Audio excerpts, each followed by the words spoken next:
Hello friends, मैं Amish Kumar Singh, assistant professor botany department D के college Gurgaon. आज हम लोगों को जो टॉपिक पढ़ना है बहुत इम्पोर्टेंट है और टॉपिक है फूड ट्रांसलोकेशन इन प्लांट। तो आइए देखते हैं प्लांट में फूड का ट्रांसलोकेशन कैसे होता है। इसको डिफाइन करते हैं, transfer of organic food from source to sink in the plant is known as food translocation. अब हम लोग को देखना है कि सोर्स क्या होता है और सिंक क्या होता है। तो सोर्स जो होता है plant part where food is synthesized,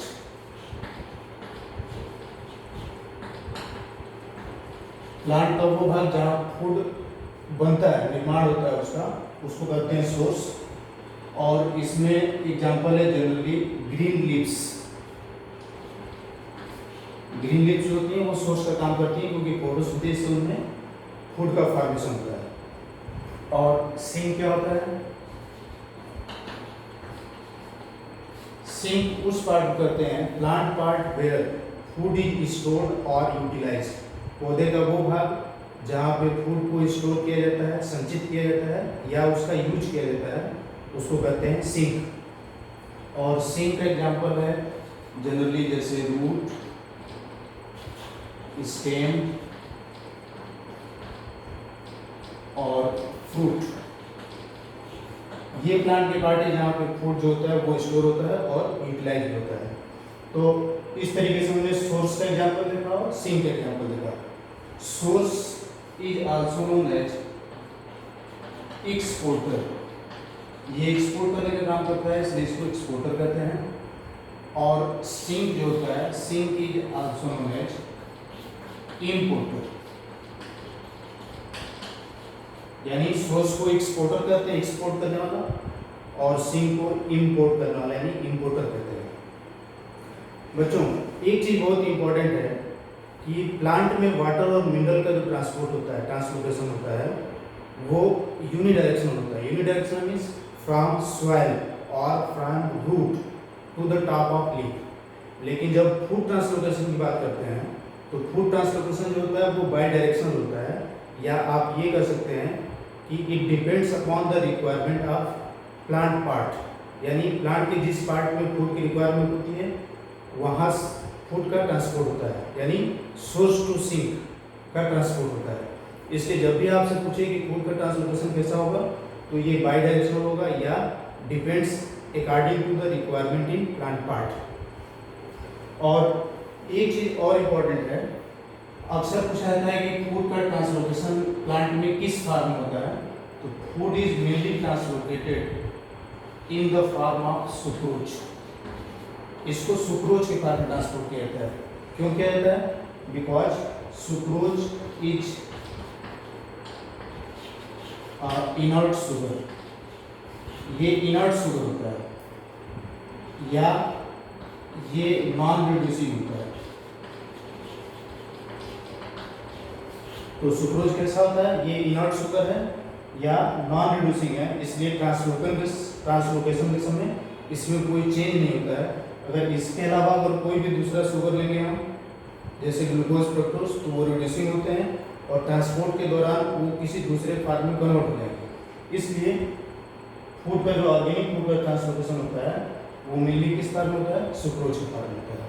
तो ये चीज़ें आपको क्लियर होगी कि सोर्स से सिंक तक के ट्रांसपोर्ट को कहते हैं फूड ट्रांसलोकेशन। सोर्स को एक्सपोर्टर कहा जाता है, सिंक को इंपोर्टर कहा जाता है। सोर्स का एग्जांपल जहाँ फूड बनता है जैसे लीफ, और सिंक का एग्जांपल जहाँ फूड स्टोर होता है या यूटिलाइज होता है जैसे रूट, स्टेम और फ्रूट। और ट्रांसपोर्ट जो होता है वो मेनली सुक्रोज के फॉर्म में होता है क्योंकि ये इनर्ट शुगर होता है और नॉन रिड्यूसिंग शुगर होता है। अब आपको देखना है कि फूड ट्रांसलोकेशन का मैकेनिज्म क्या है, थ्योरी क्या है। तो फूड ट्रांसलोकेशन का सबसे जो इम्पोर्टेंट थ्योरी था उस थ्योरी को कहते हैं मास फ्लो हाइपोथेसिस या प्रेशर फ्लो हाइपोथेसिस या मंच हाइपोथेसिस। इसको तीन नाम से जाना जाता है। इसको सबसे पहले मंच नामक साइंटिस्ट ने 1930 में प्रपोज किया था। 1930 में इस हाइपोथेसिस को प्रपोज किया था। और इस हाइपोथेसिस को समझाने के लिए उन्होंने एक एक्सपेरिमेंट किया था, और उस एक्सपेरिमेंट में उन्होंने क्या किया था, दो बीकर लिया था, आपको 2 बीकर दिखाई दे रहे हैं और दोनों बीकर में इन्होंने वाटर ले लिया पहले,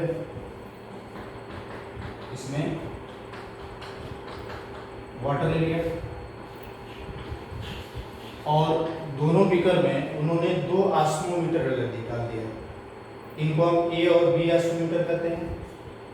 ये ऑस्मोमीटर है।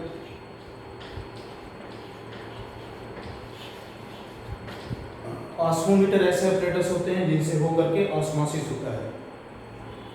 तो 2 बीकर ले लिए, 2 ऑस्मोमीटर ले लिए और दोनों ऑस्मोमीटर को कैपिटल टी नली से आपस में जोड़ दिया। ये कैपिटल टी नली है और फिर दोनों बीकर को आपस में स्मॉल टी नली से जोड़ दिया।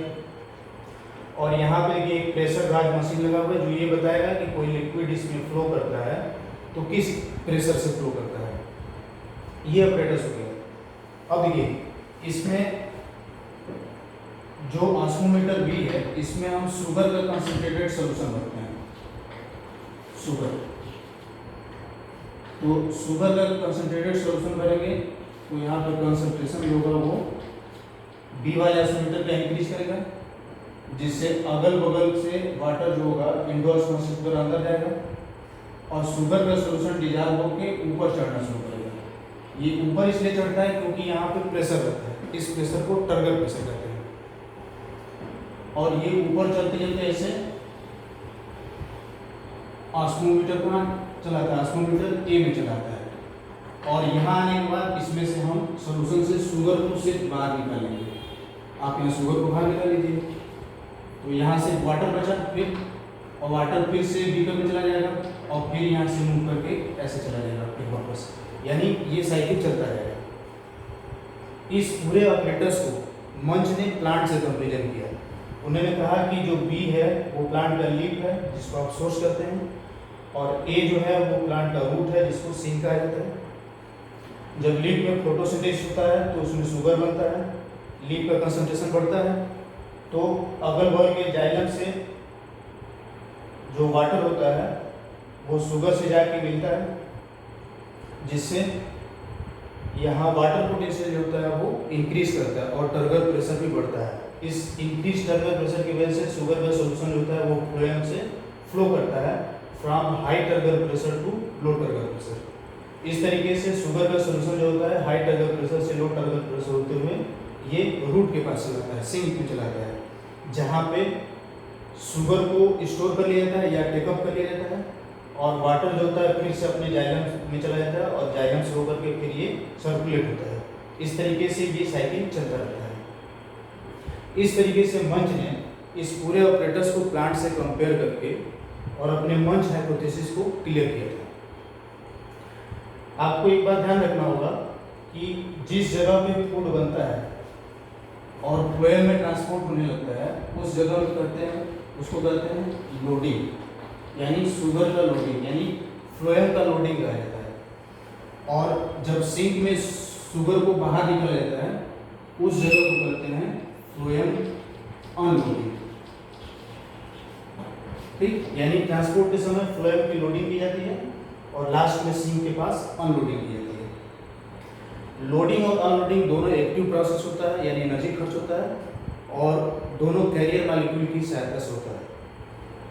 इस तरीके से मास फ्लो या प्रेशर फ्लो जो होता है वो उन्होंने मंच ने 1930 में प्रपोज किया था। इस तरीके से बच्चों आज हम लोग एक इम्पोर्टेंट टॉपिक पढ़े जिसका नाम है फूड ट्रांसलोकेशन इन प्लांट। इसमें बहुत सारे क्वेश्चन आते हैं कि सोर्स क्या होता है, सिंक क्या होता है, सोर्स का एग्जांपल क्या है, सिंक का एग्जांपल क्या है, फूड का ट्रांसलोकेशन मेनली किस फॉर्म में होता है, ठीक, या फूड का ट्रांसलोकेशन किस डायरेक्शन में होता है, यूनिडायरेक्शनल की बाई डायरेक्शनल में होता है, या फूड ट्रांसलोकेशन का सबसे फेमस थ्योरी किसने दिया था, कब दिया था, ठीक है, या फूड ट्रांसलोकेशन जो होता है वो कैसा प्रोसेस होता है, एक्टिव होता है कि पैसिव होता है।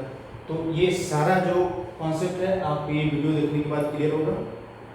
नेक्स्ट वीडियो लेक्चर में हम एक नए टॉपिक के साथ मौजूद होंगे। तब तक के लिए धन्यवाद।